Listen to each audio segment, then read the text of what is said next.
Gracias al Señor. Un saludo en esta hermosa tarde a nuestro pastor Néstor, a su esposa y a la perfecta creación de Dios. A la perfecta creación de Dios. Fuimos hechos un poco menor que los ángeles o que los ángeles. Así que gracias son dadas al Señor y por estar tras este púlpito con mucha humildad, porque la humildad es el espejo donde Dios se mira. Así que sin más preámbulo, abran las sagradas escrituras. Libro del Génesis, capítulo 41, verso 51 y el verso 52. Gracias, hermano, en esa hora. Vamos a leer esos dos textos sagrados al unísono. Y allí está el pensamiento que Dios quiere transmitirnos en esta hermosa noche para edificación de los santos. Y los amigos escuchen lo que Dios también quiere decirnos a ellos en esta noche. Dice el verso 51 de Génesis 41, dice: y llamó José el nombre del primogénito, como dice, Manasés, porque dijo: Dios me hizo olvidar todo mi trabajo y toda la casa de mi padre. Y llamó el nombre del segundo Efraín, porque dijo: Dios me hizo fructificar en la tierra de mi aflicción. Dígale al que está a su lado en esta tarde: cuando el pasado no duele,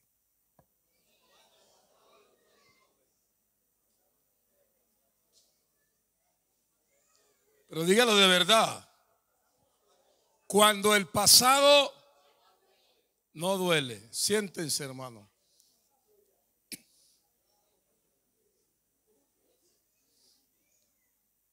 Quiero decirles que estoy tras este púlpito, hermanos, en la perfecta y buena y agradable voluntad de Dios.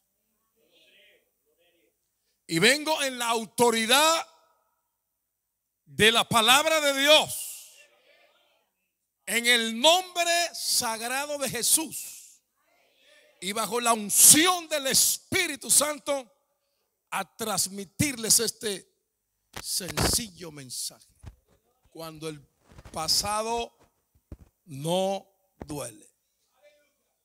Permítame en esta tarde introducir este pensamiento. Particularmente o singularmente, sonreí.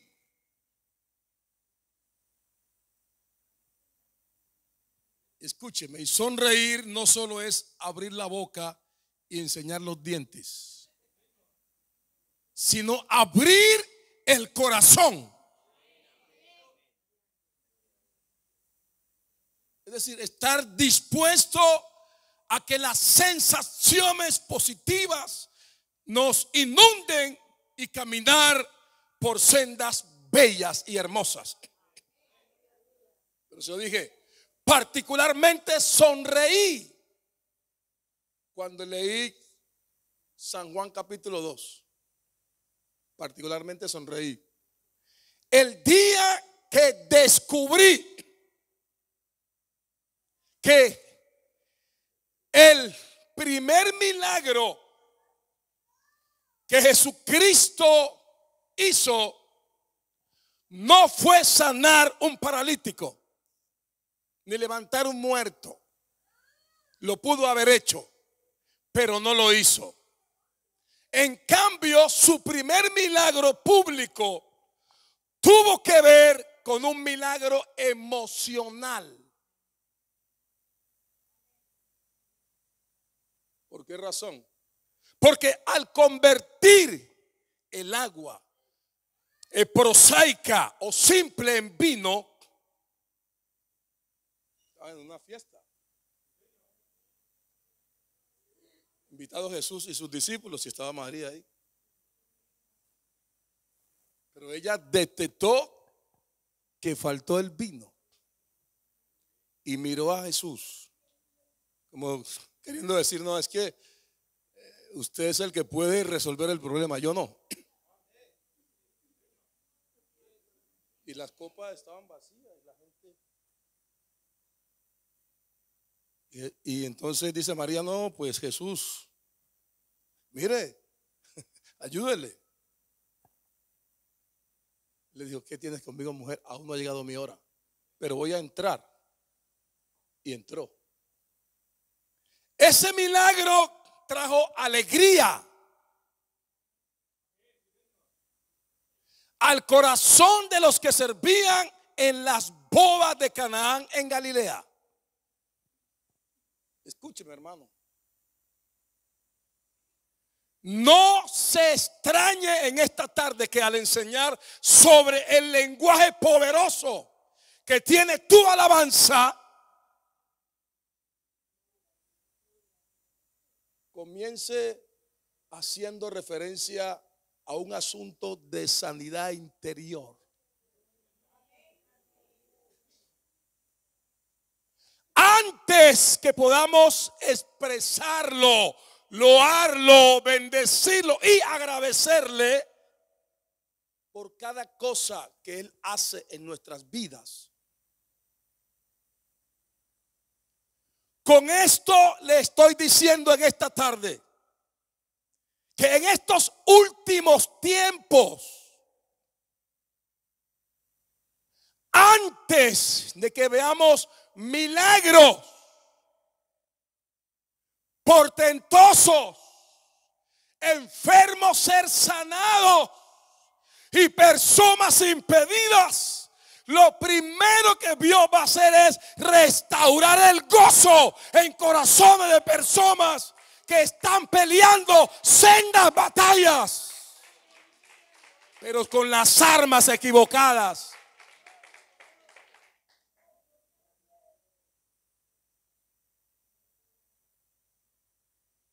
Hay quienes arrastran muchas ataduras del pasado en el alma. Esa área necesita liberación. Ya no dije nada. Pero hay uno que camina en medio de los 7 candeleros de oro.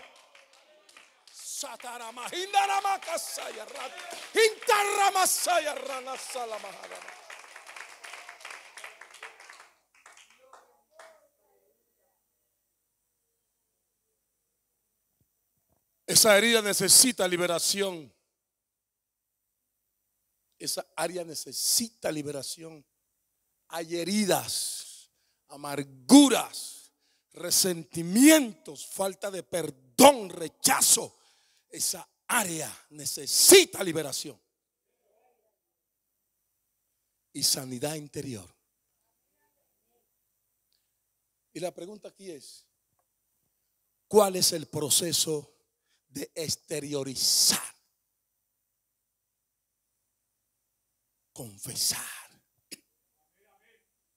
renunciar, romper. Reclama en esta noche la restauración del alma. Reclama paz interna. Cuando esto ocurre, los padecimientos físicos que se originan en el espíritu son también sanados en el alma. Es donde residen, número 1, el egoísmo, la vanidad, la jactancia, vanagloria, o egolatría, ostentación, orgullo y la arrogancia. Dios puede, si tú lo permites. Dios puede si tú lo permites. Aleluya, aleluya. Dios puede convertir todo lo negativo en bendición.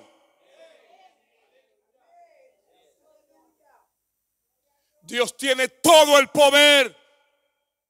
Por eso le invito en esta tarde a recorrer las líneas de la historia de José. Historia que le traerá una convulsión profunda y radical, para luego adorar a Dios con libertad. ¿Cómo puede usted adorar a Dios con emociones destructivas en su alma? No tiene libertad. Necesita soltar de esa área. Y cuando sueltes eso, yo percibo en esta tarde que habrá un mover del poder del Espíritu Santo en este santuario. Siento que Dios se va a tomar en esta tarde este santuario, si nosotros se lo permitimos.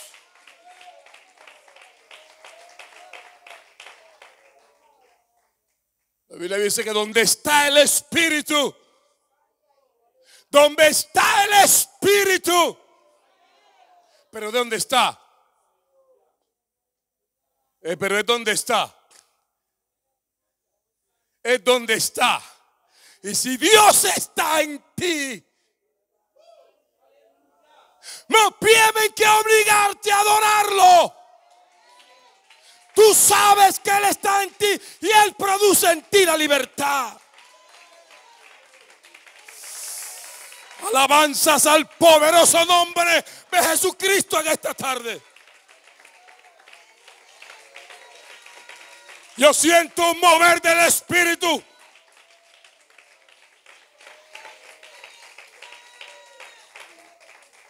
Para luego adorar a Dios con libertad. Y discernir, intuir, percibir, oler.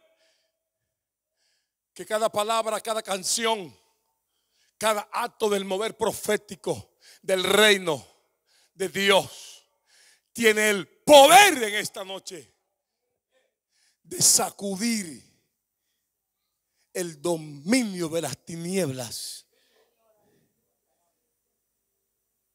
Pero sobre todo traer una poderosa revelación del cielo a la tierra.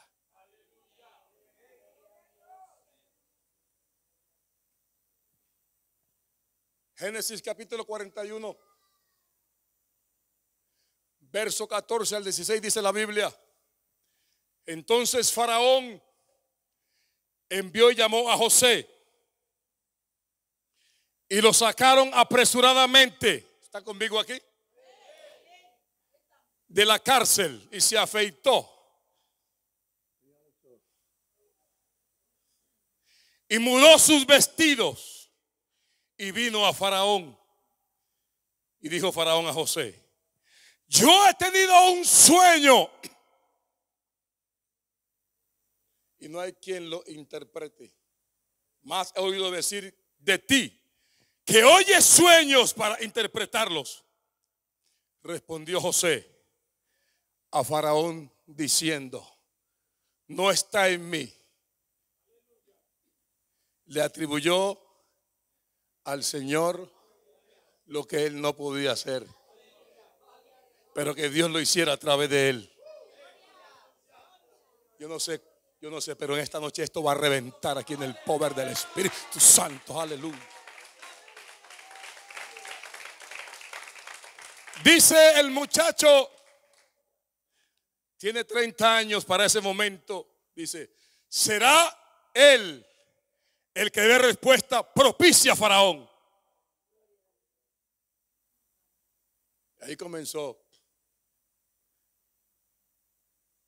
Muchos cristianos. ¿Dónde están los cristianos aquí? Pero mírenme los cristianos, mírenme. Yo lo estoy mirando a ustedes. Muchos cristianos y no cristianos conocemos la historia de José, hijo de Jacob y Raquel. De toda esta familia, José vino a ser el primer hijo de Raquel, hijo que Raquel le dio a Jacob, siendo el número 11 de los 12 hijos que Jacob tuvo.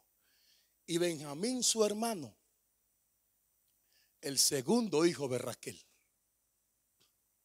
Y el último de los 12 hermanos, José, fue un chico que de una manera inusitada, sorprendente, tempestiva, terminó en Egipto, vendido por sus hermanos y comprado por mercaderes de Madián, pasando por tremendas experiencias, tanto en el camino a Egipto con los madianitas que lo compraron, como en casa de Potifar, general del ejército egipcio.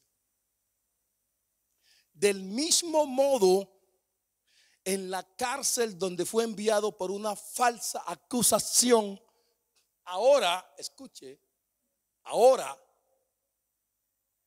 póngase por un instante en la sandalia de José.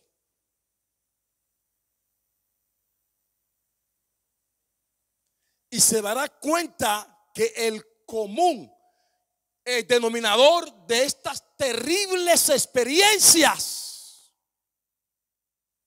son la enorme desilusión y amargura que bien pudieron anidar en el corazón de José.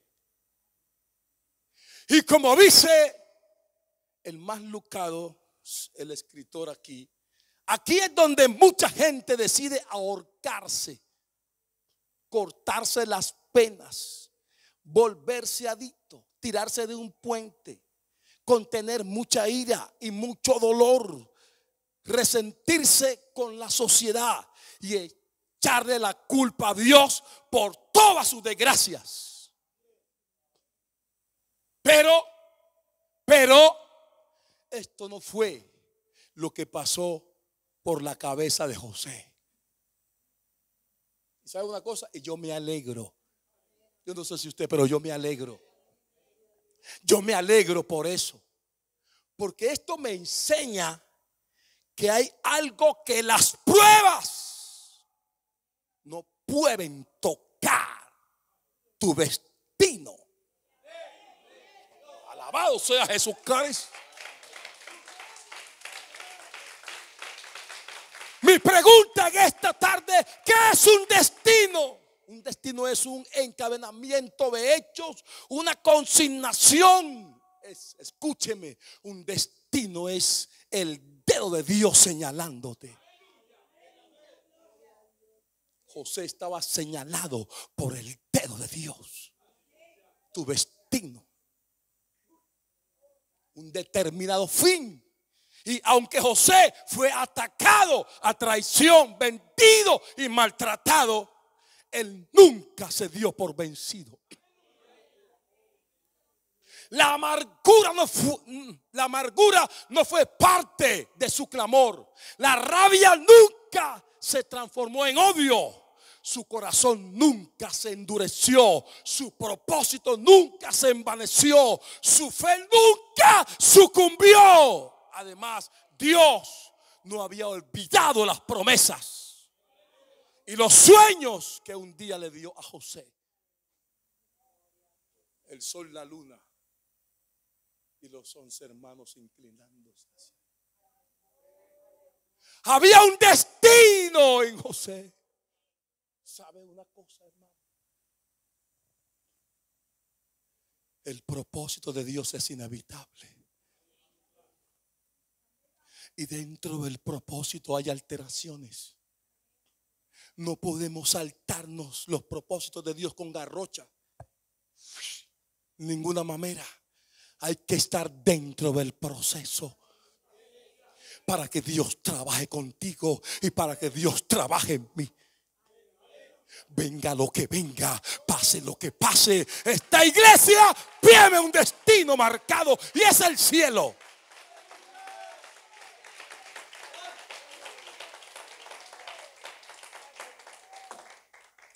Su fe nunca sucumbió. Además, Dios no había olvidado las promesas y los sueños que un día le dio a José. Porque llegó el momento en que cada palabra que vino de parte de Dios a la vida de José tuvo cumplimiento.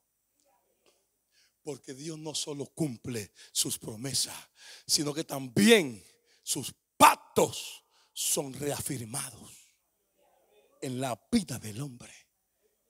Es algo que todo el pueblo de Dios tenemos bien claro. Números 23:19 dice: Dios no es hombre. Yo no dije nada en esta tarde. Dios no es hombre para que mienta, ni hijo de hombre para que se arrepienta. Él dijo y no hará, habló y no lo ejecutará. No permitas que la duda hunda el proyecto que Dios tiene contigo. Dios le dijo: Pedro, salga de la barca y camine en el mar. Y Pedro caminó. Y cuando sintió que las olas tocaban los tobillos, comenzó a hundirse el proyecto. Quitó la mirada de Jesús y la puso en las olas. Él tenía que mirar hacia Jesús y nunca se hubiera hundido. No permitas que la fe hunda tu proyecto. No permitas que la incredulidad hunda tu proyecto y te robe la satisfacción de ver cumplida esa promesa divina. No permitas que te lleve a la ruina total. A pesar de no ver, sigue creyendo, porque Dios cumplirá. Él no mentirá. Solo confía un poco más y espera pacientemente, porque sin lugar a duda Él actuará. Quizás te parezca que Dios no cumplirá, pero no es lo que a ti te parezca o no. Simplemente lo que Él ya dijo a su tiempo se cumple. Porque no es en el tiempo nuestro, es en el tiempo de Dios. El crono es el tiempo del hombre y el cairo es el tiempo de Dios. Dios nunca llega tarde. Génesis 28:15 dice: he aquí yo estoy contigo, dícele Dios a Jacob, y te guardaré por donde quiera que fueres, y volveré a traerte a esta tierra, porque no dejaré hasta que haya hecho lo que te he dicho. Dios le dijo a José por sueño: 11 manojos se inclinarán y el sol y la luna se inclinarán. Y Dios no deja caer a tierra sus palabras. En el caso de José, sabemos que este pasó de corriente a esclavo a ser el segundo en Egipto. Es decir, del último eslabón de la cadena social a un primer rango. En lo que yo llamaría en esta noche una bendición acelerada. Para hacer corta una larga historia, llegó el hambre en toda la conocida media luna fértil del oriente, y esta tocó las puertas de la familia patriarcal, la cual provocó que 10 de los hermanos de José fueran a comprar comida a Egipto, que en ese momento era la gran despensa del planeta. El punto es que allí los 10 hijos de Jacob se encuentran con José, menos con Benjamín, su hermano menor, sin imaginar por un instante que el que le estaba vendiendo la comida era su propia sangre, a quien en el pasado despreciaban y habían vendido. Y José los reconoce. Puedo imaginar el impacto, hermano Gregorio, el impacto tan profundo que esto causó en la vida de José. Lógicamente, como es de esperarse, para José comienza ese proceso de confrontarse con aquella situación que en el pasado quizás le causó mucho dolor. José entonces empieza a fraguar un plan, una estrategia, porque debió tener ciertas dudas del amor que ellos le profesaban a su hermano Benjamín.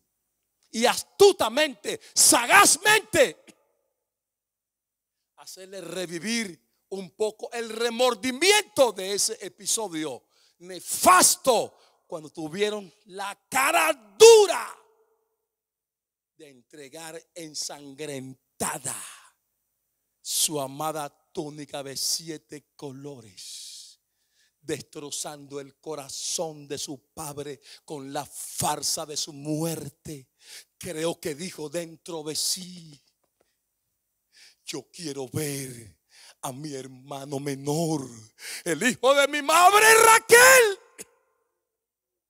Escuche, palabras más y palabras menos. El asunto es que José hace venir por obligación a su hermano menor Benjamín, reteniendo a Simeón en compra de su voluntad. Cuando Benjamín llega, José los atiende con un intérprete, como la primera vez, porque aunque José era bilingüe, solo pretendió que hablaba egipcio y que no entendía la lengua hebrea.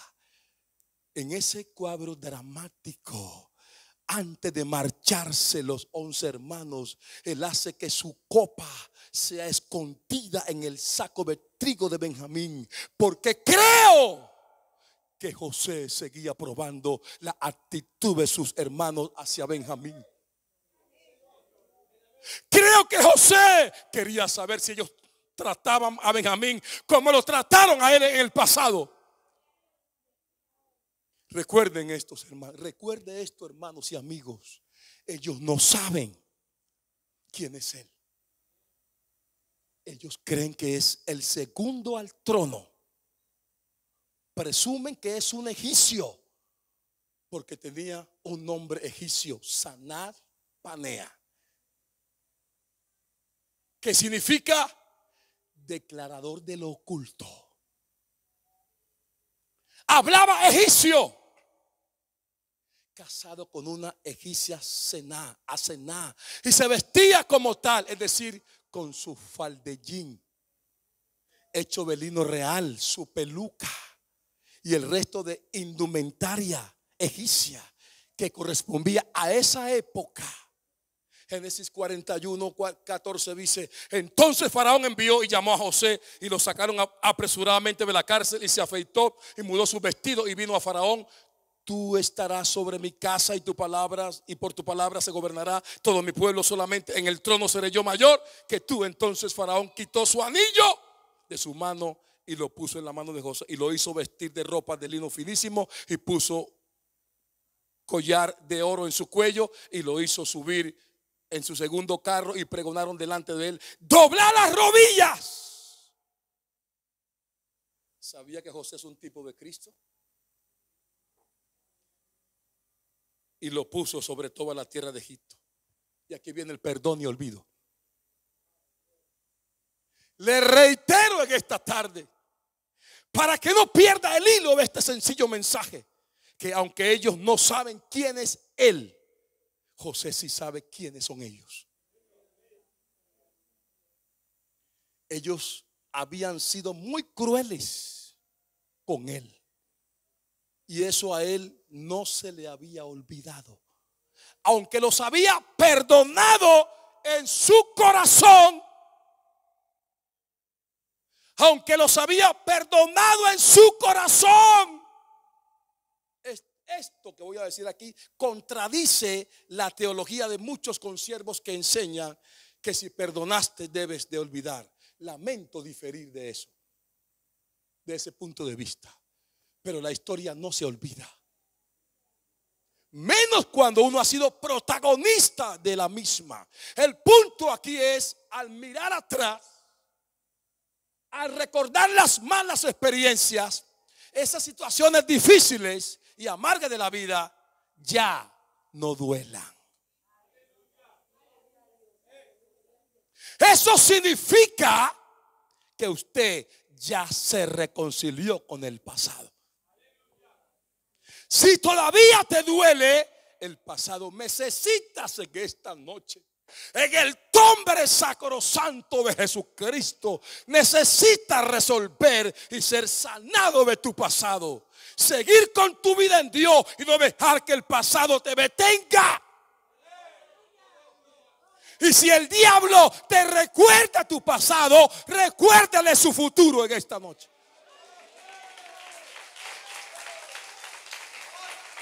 No permitas que tu pasado afecte tu presente y tu futuro también. No te detengas. No te detengas. No te detengas. No te detengas. En la vida de José, el perdón y la sanidad de su corazón son evidentes. Debido a que se refleja en el nombre que José invocó y plasmó en el significado de sus hijos, pero especialmente en el primogénito, Manasés y Efraín. Muchos años antes de que José pudiera encontrarse con sus hermanos, escuchen, él determinó. Yo no sé aquí en esta noche quién quiere determinarse.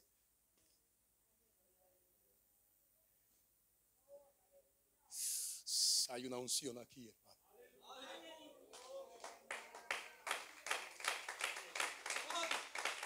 Hay una unción aquí. Muchos años antes que José pudiera determinarse con sus hermanos, él determinó pasar la página de todo ese feo pasado y mirar un futuro prominente. Génesis 41, 51 dice: y llamó José el nombre del primogénito Manasés, porque dijo, dos puntos, Dios me hizo olvidar todo mi trabajo y toda la casa de mi padre. Escuche, José declaró estas palabras: me hizo olvidar el trabajo y la casa de mi padre. Es decir, me hizo olvidar todas las malas experiencias y me hizo olvidar todo el sufrimiento que pasé como esclavo y el desprecio que sufrí de mis hermanos en casa de mi padre. Ahora viene la memoria e imaginación. El autor Brian Sand dice que la mayor parte de nuestra vida casi la vivimos en la memoria. La mayor parte de nuestra vida casi la vivimos en la memoria y en la imaginación. Es como el retrovisor y el vidrio delantero del carro, pero recordando que el retrovisor es más pequeño que el vidrio del frente. De ese que nos muestra todo el panorama que tenemos por delante. Y por lo tanto, el retrovisor solo sirve para ver lo que hemos dejado atrás. Si usted está dando reversa, tiene que mirar el... Yo no sé manejar carro, ¿no?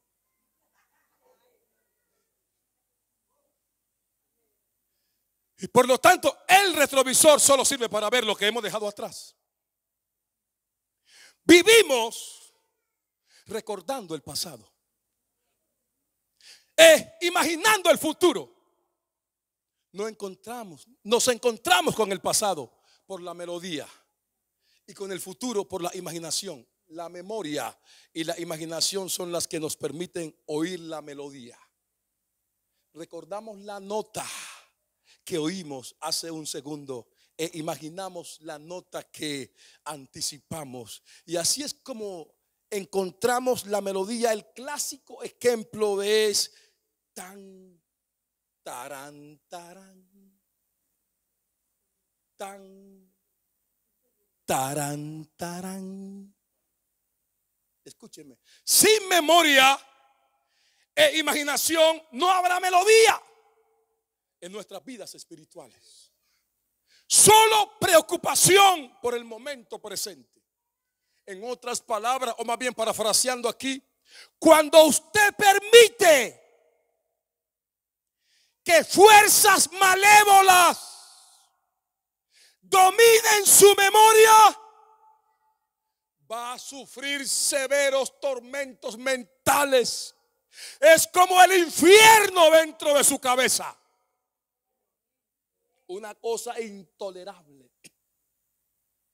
Ahora, para que los seres humanos seamos felices, necesitamos memorias saludables e imaginación esperanzadora. Si lo que nos dice Brian Zahnd es verdad, entonces Manasés fue el instrumento que destinó Dios para proteger el corazón de José. Digo esto porque ahora José es un hombre poderoso. Pídeme el sartén por el mango. Pídeme el control para prender y apagar. Segundo en autoridad, que pudo tomar venganza. Claro, tiene el poder. Aprovechándose de la ventaja que tiene para cobrarse todas y cada una de las cosas que sus hermanos le habían hecho. Yo puedo imaginar a José sentado en una cómoda silla egipcia recordando el pasado. Wow. Tengo el poder, tengo silla, tengo alimento, tengo todo. ¿Qué más quiero? Pero al traer a la memoria los malos recuerdos de sus 10 hermanos, antes de fruncir el entrecejo, aparecía Manasés. Santo Dios. Llamando la atención a papá. Y como todo niño que a veces hace preguntas extrañas, el niño se acerca a José y le decía: papi,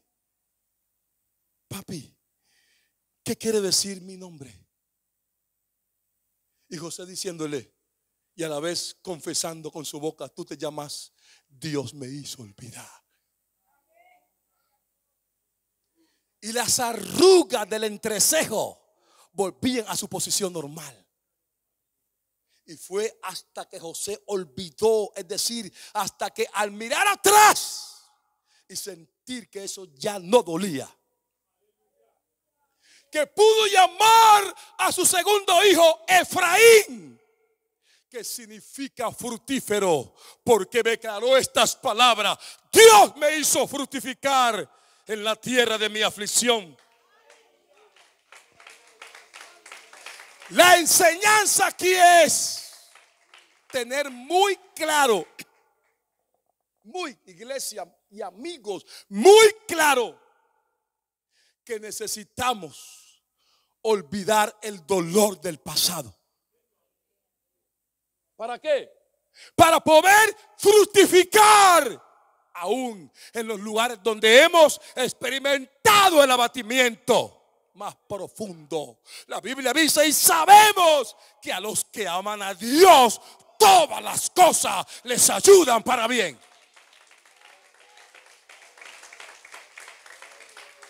No esté peleando con aquello que no tiene que pelear.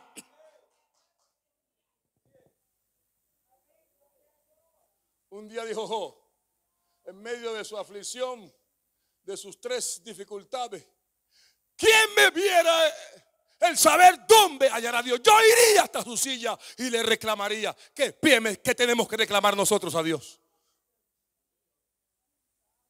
Si todo lo que Dios hace es perfecto. Y le dice Dios, ¿dónde estabas tú cuando yo fundaba la tierra? Y un torbellino dice, uy, Señor, te había oído, pero ahora mis ojos te ven y yo no tengo nada que altercar con Él, porque Él es soberano. Hace lo que quiere cuando quiera y a la hora que Él quiera. Él es el Señor de la casa. ¿Quién puede refutarle al Señor de la casa?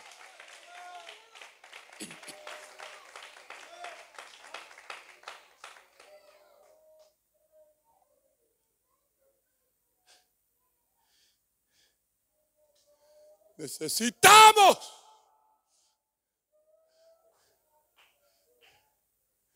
olvidar el dolor del pasado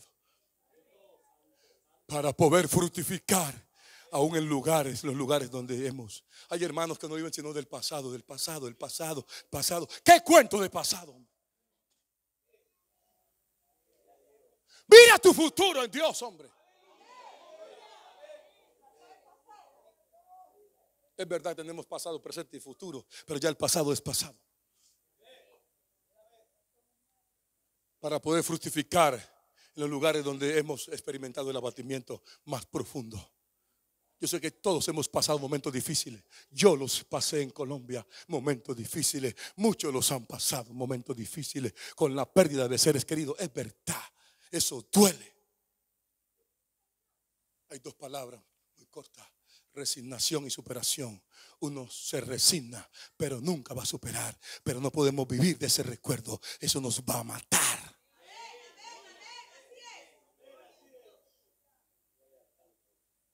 Hemos experimentado el abatimiento más profundo. Lo que José declara es que Dios había sacado algo bueno del mal y del doloroso proceso vivido. Pasar de Manasés a Efraín es pasar de la tragedia al triunfo. Y no estamos en derrota. Y no estamos tratando de conseguir la victoria. Ya somos victoriosos.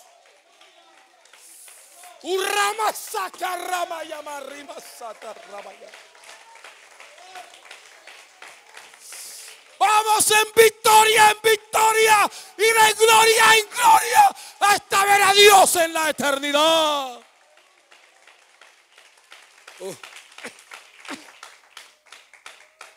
Lógicamente, esta tiene que ser una poderosa enseñanza en nuestras vidas, en el sentido de seguir confiando y dando frutos para Dios en medio de cualquier circunstancia.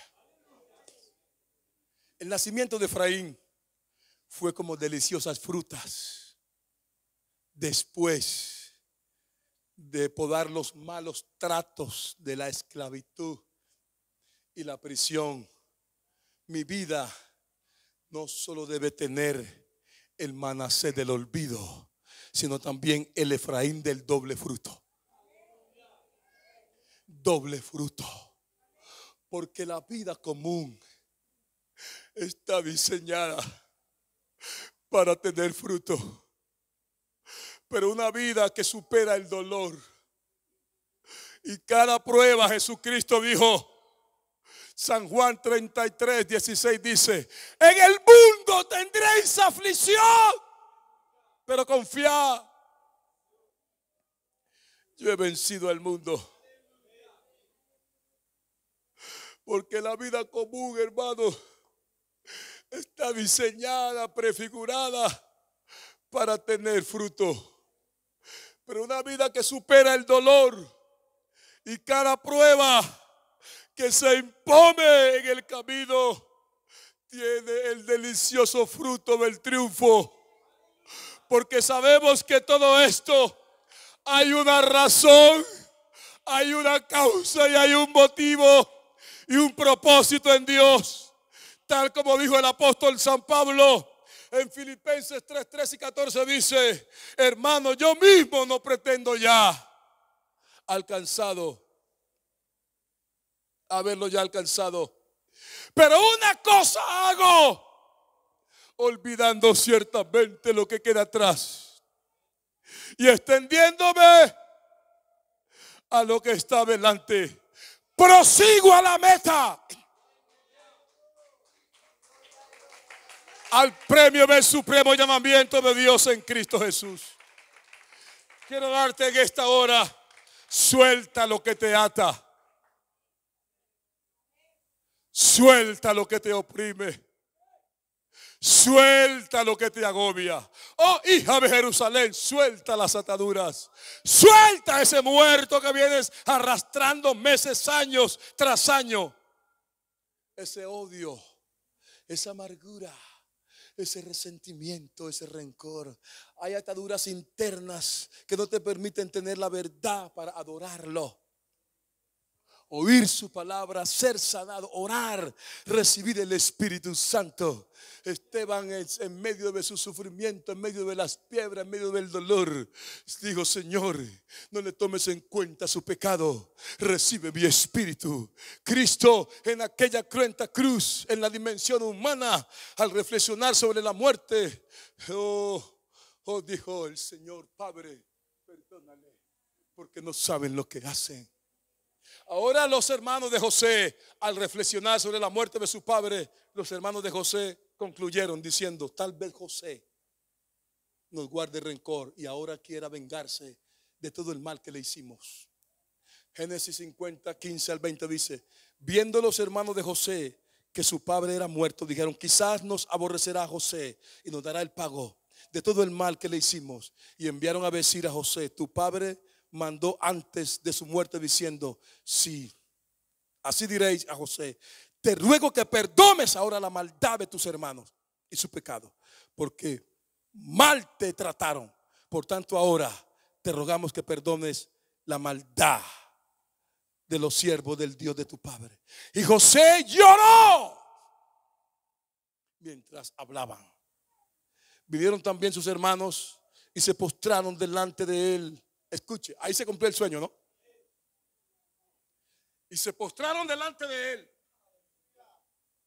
Dios cumple lo que promete. Y dijeron: henos aquí por siervos tuyos. Y respondió José: no temáis, ¿acaso estoy yo en lugar de Dios? Vosotros pensasteis mal contra mí. Escuche.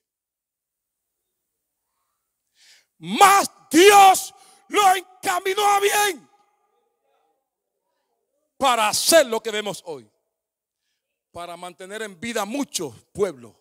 Ahora pues, no tengáis miedo, yo os sustentaré a vosotros y a vuestros hijos. Así los consoló y les habló al corazón. Cuando el pasado no duele. Y retomo las palabras del apóstol San Pablo, 3 capítulos, Filipenses 3, 13 y 14 dice: mas yo mismo no pretendo haberlo ya alcanzado, pero una cosa hago, olvidando ciertamente lo que queda atrás y extendiéndome. Estamos en un 2023 y todavía, ¿por qué seguir pensando en el 2021 y en las cosas que nos pasaron? Pasa la página. Pasa la página y enfócate en tu Señor. Enfócate en la obra del Señor. Enfócate en la obra del Señor. Enfócate en tu salvación. Enfócate en la obra del Señor. Enfócate en su familia. Pelea las batallas, extendiéndome a lo que está delante. Prosigo a la meta, al premio del supremo llamamiento de Dios en Cristo Jesús. Ahora, Cristo suspendido entre el cielo y la tierra, en aquella cruenta cruz, escúcheme, está en la dimensión humana. Está suspendido entre el cielo y la tierra. Y las 7 palabras que él pronunció fueron en la dimensión humana. Número 1, él tiene todos sus verdugos, manos inicuas alrededor de él. Bájate de la cruz. bájate de la cruz. Jesús Nazareno, rey de los judíos. Los improperios y las palabras contra él. Pero está quieto, suspendido allá. Y dice: Padre, perdónales, porque no saben lo que hacen. Número 2, hoy mismo estarás conmigo en el paraíso. El buen ladrón que dice la gente. Tercero, mujer, he ahí tu hijo. Cuarto, Dios mío, ¿por qué me has desamparado? ¿Por qué me has abandonado? Tengo sed, consumado es. Padre, en tus manos encomiendo mi espíritu. Y habiendo dicho esto, exhaló su espíritu. Ahora estos muchachos, al reflexionar sobre la muerte de su padre, los hermanos concluyeron: este hombre se va a vengar de nosotros. Pero no, José dejó el pasado atrás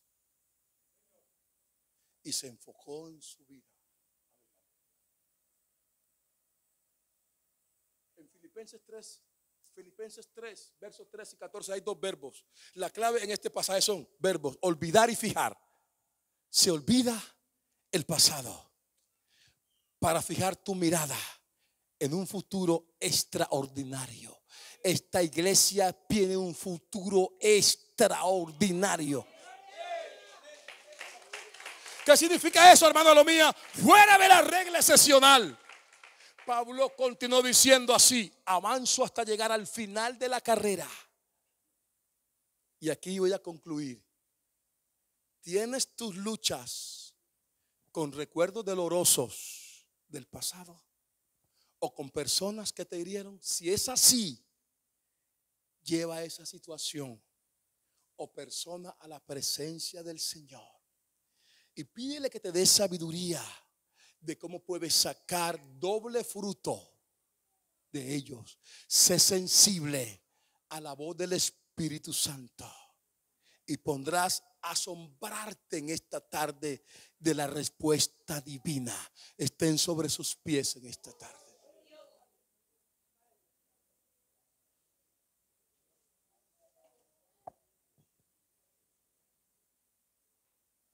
Yo no sé en esta tarde quién esté luchando con su pasado. Que yo fui, que me hicieron esto y lo otro, que pasé por esto y lo otro. Yo quiero ver la iglesia acá en este altar. ¿Quién quiere pasar a este altar? Mañana tenemos un encuentro poderoso. Ojalá todos pasáramos a este altar. Habla con el Señor. Todos tenemos en esta noche. Nadie se quede en esa silla. Venga al altar.